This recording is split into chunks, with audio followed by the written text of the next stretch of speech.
Hello friends, இது உங்கள் empty பாட்டில். Sun டிவில தினமும் 10 மணிக்கு ஒளிபரப்பாயிட்டு வரும் சீரியல் எதிர்நீச்சல்.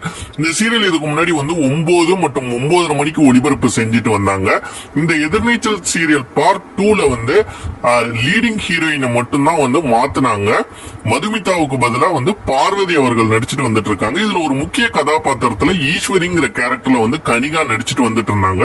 பட் சில மாதங்களா சீரியல்ல அவங்களுடைய சீன்ஸ் வரது கிடையாது.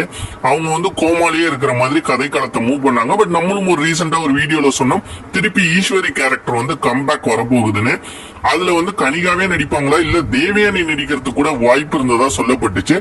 இப்ப பாத்தீங்கன்னா திரும்பவும் ஈஸ்வரி கேரக்டரை சீரியல்ல கொண்டு வரதுக்கு டைரக்டர் கதைக்களத்தை கொஞ்சம் மாத்தி இருக்காரு. சோ திரும்பவும் கனிகா வருவாங்களா அப்படின்னு சொல்லி எதிர்பார்க்கப்பட்ட நேரத்துல கனிகா திருப்பி இந்த சீரியலுக்கு வரமாட்டாங்க அப்படிங்கிற மாதிரியான ஒரு தகவல் இருக்கு.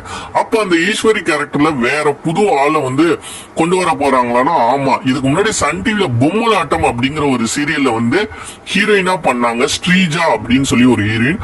அவங்கதான் எதிர்நீச்சல் சீரியல் 2ல இனிமேல் ஈஸ்வரி கேரக்டர்ல வரப்போறதா ஒரு தகவல் இருக்கு. கூடிய விரைவிலேயே இதுக்கான ப்ரோமோவும் அவங்களும் இந்த சீரியல்ல என்ட்ரி கொடுக்கறதுக்கு அதிக வாய்ப்பு இருக்கிறதா சொல்றாங்க. நிறைய பேர் ஈஸ்வரி கேரக்டர்ல நடிக்கிறதுக்கு வாய்ப்பு இருக்குங்க போகும்போது லேட்டஸ்டா இவங்களும் அந்த வரிசையில ஜாயின் பண்ணிருக்காங்க.